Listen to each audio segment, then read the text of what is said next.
황 총리가 요즘 기도를 열심히 하고 있다는 얘기가 자유 유혹에 빠지지 않게 해주는. 아, 그것보다 이제 황 총리가 독실한 네. 그 기독교 신자잖아요. 그래서 독실한 신자들은 이제 기도를 하면 거기서 어떤 응답을 받는다고 하더라고요. 그래서 그런 응답을 기다리기 위해서 계속 그 정말 출마를 하라 아니면 또는 말라 이런 응답을 받기 위해서 열심히 기도를 한다는 얘기가 어떤 있습니다. 목소리가 들리는지가 지금.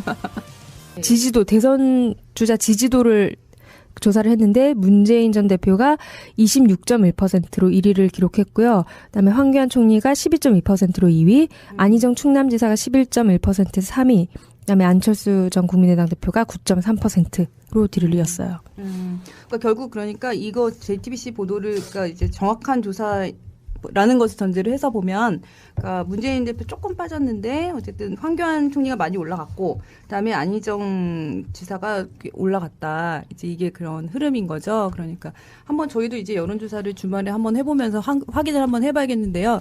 그 사실은 반 전 총장 그 지지층이 15% 나오고 이랬기 때문에 그 지지자들이 어디로 흩어져 있느냐가 막 그게 아주 중요한 것 같진 않아요. 사실은 숫자로 볼 때는. 근데 이제 이게 판을 흔들 수 있으니까 그런 질문인데, 아까 잠깐 말씀하신 대로 황교안 총리 나올까요? 박찬수 선배 다시 안 한번. 나온다는 거에 뭐 제가 가진 모든 판통과 뭐 딴 것도 걸고 있으면 거의 안 나온다에 모든 걸 걸겠다. 오, 왜요? 그러니까 반기문 전 총장도 결국 이 정치인으로서의 배포와 뚝심이 없었던 거 아닙니까? 네. 황교안 총리 마찬가지거든요. 지금 나오면 어쨌든 여권 주자는 될 수 있겠죠. 근데 네. 당선은 무망하거든요. 그렇죠. 본인이 그걸 아는데 지금 대통령 권한대행을 잘 마치고 차기를 노리는 게 낫지. 지금 이 판에 나와갖고 되지도 않을 거, 상처받으면서 정치를 하지는 않을 거다. 라고 저는 봅니다. 노회찬 그 의원이 같이 고등학교 동창이라던데 그렇게 황교안 바보 아니다. 이렇게 나올 만큼 바보 아니다. 이런 얘기를 했던데, 어쨌든 황교안이 그 스마트하다는, 아까 어느 정도 판단력이 있다는 전제하에서 말씀하신 거죠. 그러니까 기본 상식적 차원에서. 뭐 어쨌든 뭐 고시도 붙고 뭐 법무부 장관도 고시도 붙고 그러면 뭐 그 정도의 판단력은 있어야 되는데, 뭐 근데 뭐 반기문 총장도 사실 뭐 상당히 그 똑똑한 관료라고 그랬고, 관료할 땐 굉장히 칭찬을 많이 받았거든요. 일을 잘한다고. 근데도 그 정치에 뛰어드는 그 잘못된 판단을 하는 거 보면은 황교안 총리도 모르죠. 뭐 어떤 오판을 할지. 그래도 황교안 전 총리, 황교안 총리는 그래도 대한민국에 계속 살았는데 그럴까요? 10년 동안 그러니까 나가 계셨던 분하고. 저는 안 나오리라고 봅니다. 그죠. 예. 전 황교안 총리가 이건 전해 들은 얘기인데요. 그래서 뭐 진위 여부는 확인할 수는 없는데, 황 총리가 요즘 기도를 열심히 하고 있다는 얘기가 자유 유혹에 빠지지 않게 해주는. 아, 그것보다 이제 황 총리가 독실한 그 기독교 신자잖아요. 그래서 독실한 신자들은 이제 기도를 하면 거기서 어떤 응답을 받는다고 하더라고요. 그래서 그런 응답을 기다리기 위해서 계속 그 정말 출마를 하라 아니면 또는 말라 이런 응답을 받기 위해서 열심히 기도를 한다는 얘기가 있습니다. 어떤 목소리가 들리는지가 지금. 그렇군요. 어영 씨는 어떻게 생각해요? 저는 안 나간다가 아니라 못 나간다 걸까요? 왜 나간다고 하면 가만두지 않겠어? 내가 검증을 가만두지 않겠어? 근데 뭐 저는 황교안 전 총리가 아니죠. 벌써 전 총리가 아까 요즘 지금 황교안 대행의 변수는 이미 선수들끼리의 관심사에서 좀 멀어지고 있지 않냐라는 느낌도 들어요. 네, 그래서 안희정에 대해서 관심을 갖게 되고 안철수에 대해서 관심을 갖게 되고 이런 분위기가 아닌가 싶기도 하고요. 근데 새누리당은 맨날 굉장히 황교안 칭찬하면서 그러고 있잖아요. 네. 서로 그러니까 그냥 일종의 바람이 섞인 게 아닌가라는 생각도 좀 들고요. 그냥 이 상황을 어떻게 모면하기 위해서 그런 거 아닐까요? 새누리당은 다른 주자가 없으니까 대충 이렇게 때우면서 그런 어쨌든 주자가 없다고 할 수는 없잖아요. 그러니까 우리도 10% 넘는 주자가 있다 이런 거 얘기하는 것만으로도 정당으로서의 존재감. 어쨌든 유승민 남경필보다는 지지도가 어쨌든 가시적으로 높으니까 그러는 거 아닐까. 어떻게 봐요, 새누리당? 그러니까 새누리당도 정당이기 때문에 대선 주자를 안 낼 수는 없을 거고 어떻게든 누군가의 대선 주자를 후보를 내려고 할 거고요. 그 새누리당에서도 강성 친박계, 핵심 친박계들이 있고 조금 중도적인 사람들도 있는데 좀 친박계 중심은 탄핵 전부터 이제 황교안을 조금 쪽으로 몰리는 경향이 좀 있었거든요. 그래서 작년 7월에 황교안 총리가 새누리당 재선 의원들을 불러서 공관으로 불러서 이게 오찬이었나 이렇게 식사를 한 적이 있었는데 거기에 이제 한 참석자 얘기가 그때는 탄핵 전이었는데도 이제 한 명씩 돌아가면서 건배사를 하는데 황교안 총리 보통 덕담을 하잖아요. 근데 본인이 느끼기에 지나칠 정도로 막 그 칭찬을 하면서 덕담을 하더라고요. 그래서 이 사람들이 벌써 그러니까 TK나 뭐 아무튼 좀 그런 쪽 중심이라고 하더라고요. 그래서 벌써부터 줄 서나 이런 생각을 했다고 하더라고요. 그래서 어쨌든 새누리당이 그 대선 박근혜 대통령 이후에 대선 주자가 없는 것은 이미 한 몇 년 전부터 계속된 것이고 그래서 반기문을 일단 지지하고 있지만 어느 순간부터 작년부터는 이제 황교안 총리를 조금 뭐 그렇게 대안으로 또 생각하는 분위기가 있었던 것 같고 그래서 지금도 어쨌든 황교안 총리가 10% 이상의 지지율을 얻고 있으니까 그런 기대감을 갖고 있는데 그렇게 막 절실하냐 꼭 데려와야 되냐 임명진 위원장은 진짜 일부러 그렇게 그냥 그 약간 허풍 섞인 그런 얘기를 하는 거 아니에요? 뭐. 기대 섞인 바람 아니에요? 네, 그 정도 진짜? 아닌가요? 네. 그러니까 강한 의지가 섞인 아까 의지가 없는 것 같고 그냥 이렇게 오면 적으니까. 네네 막 근데 일단 그렇게 띄워보는 절실하냐 그렇지. 이런 거는 또 조금 아닌 것 같은. 그리고 또 핵심 친박계나 뭐 그냥 또 다른 사람들하고도 그런 온도차도 있는 것 같아요.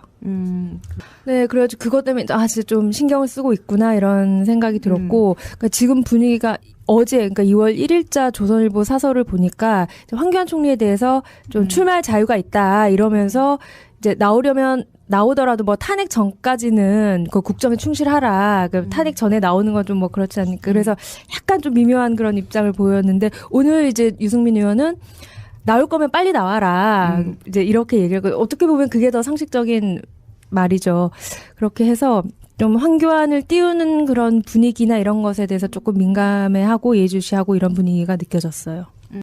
그리고 본인은 어쨌든 정치인이고, 그리고 오늘 또 했던 말 중에 새누리당 후보와도 뭐 단일화 그러니까 이분이 이제 유승민 의원이 보수 후보 단일화 계속 얘기를 하고 있으니까 황교안과도 그분이 보수 후보를 천명하면 나보다 더 보수인 사람이니 뭐 겨룰 수 있다 이런 취지로 얘기를 하더라고요. 본인은 어쨌든 정치인이고 황교안 총리는 관료 출신이니까 이렇게 뭐 한번 붙어볼만 하다. 붙으면 좀 이길 수 있다 이런 자신감도 있는 것 같고 아무튼 안철수 전 대표 이야기 잠깐 해보면요. 아까 잠깐 하셨었는데요. 안철수 전 대표도 사실 그 반기문 전 총장 그 불출마를 계속 이야기해왔잖아요. 한 달 넘게. 그러면서 그렇죠. 예, 이번 대선은 문재인 대 안철수 구도가 된다. 그분 계속 하실지 모르는 분이다. 이제 이렇게 했는데 사실 이제 그 말을 제가 기억을 하는데 1월 전쯤까지만 해도 그 선거 전문가들도 안철수의 이 말이 근거가 꼭 있는, 그러니까 그 말을 조금 흘려들었고 자기 주장성 말로 들었었어요. 근데 그렇지만 그럴 수도 있다라고 하는 가능성을 조금 보시는 그런 전문가들도 있긴 했는데, 진짜 그렇게 됐어요. 안철수 후보가 알았던 걸까요? 어쨌든 뭐 자신의 바람이 많이 섞여 있으니까. 이제 아까 박찬수 선배 말씀하신 대로 안철수 전 대표에게 기회가 왔는데, 어떻게 될까요? 그 안철수 전 대표 이 기회를 잘 활용하려면 여러 가지 좀 관문들이 있잖아요. 예. 그 우선 3일이죠. 2월 3일 안철수 대표가 국회 대표 연설을 하죠. 네네. 그게 굉장히 중요할 것 같고요.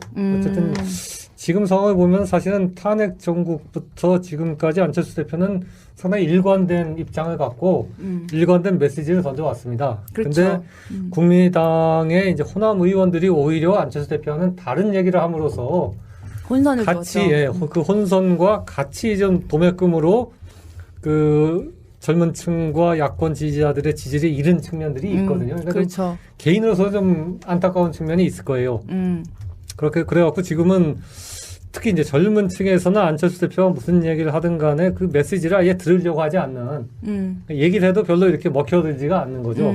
그런 상황까지 와 있는데 어쨌든 2월 3일에는 국회 교섭단체 대표 연설로 전국적인 그런 그 신문 방송망을 통해서 자신의 메시지를 전할 수 있는 기회가 온 거니까 그때 자신의 어떤 명확한 메시지를 전하면은 잘 전하고 그것들이 호응을 받으면은 상당히 그 지지율을 좀 움직일 수 있는 호재가 될 수가 있겠다라는 생각이 들고요.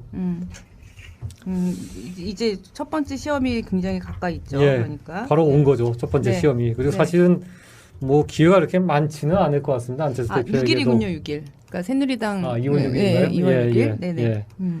안철수 대표 그렇게 그 기회가 많지 않다. 예, 그리고 그 두 번째는 이제 국민의당 경선일 텐데요. 예. 경선을 그 안철수 대표 혼자 뛰는 게 아니라 뭐 손학규, 정운찬 등등이 같이 뛰면은 훨씬 그 국민적 관심을 모으면서 탄력을 받을 수 있을 텐데 문제는 손학규 전 대표도 탄핵 정국을 거치면서 국민의 좀 신뢰, 특히 야권 지지자들의 신뢰를 많이 좀 잃었거든요. 그렇죠. 정운찬 전 총리도 마찬가지고요. 그래서 이런 분들하고 그 스몰 텐트 쳐갖고 경선을 하는 게 얼마만큼의 그 도약의 계기가 발판이 될 수 있을지가 조금 의문시되는 그러니까 그들이 얘기하는 있습니다. 강한 경선이라고 하는 예, 게 과연 강한 경선이라고 보기에는 국민들 보기에는 좀 약하죠. 가장 강한 경선은 사실 안철수 반기문이 붙으면 그거는 네, 강한 이유에 경선이 어떻든 되죠. 간에 재미있고 관심이 갈 텐데 네. 그 이외에는 별로 안철수하고 붙어갖고 이렇게 관심을 끌만한 그런 야권의 그 대선 주자급들이 없는 상태입니다. 그런 것들은 좀 안철수 전 대표에게는 조금 좋지 않은 그런 요소라고 봐야겠죠. 그렇죠. 이번 달에 다시 여론조사를 해보면 한 3주쯤 지나서 그러면 누가 유리할까요? 민주당 경선이 언제 민주당 시작되죠? 경선은 탄핵 그 인용 결정 이후죠? 이튿날까지 하고 네. 그러니까 D31일 날 끝나요. D-31일 날. 그러면은 뭐 어쨌든 저기 탄핵 이전이니까 황교안 총리하고 안희정 지사가 어쨌든 가장 그 약진하지 않을까 싶고요. 일단. 안철수 전 대표는 모르겠습니다. 만약 2위로 반등한다면 그건 굉장히 안철수 전 대표에게는 엄청난 좋은 기회고, 시호고, 예. 엄청난 기회죠, 진짜. 엄청난 기회고. 근데 지금 분위기로는 워낙 메시지 자체를 사람들이 안철수 전 대표의 메시지에 주목하는 주목하지 상황이- 않고 있어갖고 쉽지는 않을 것 같아 보입니다. 네.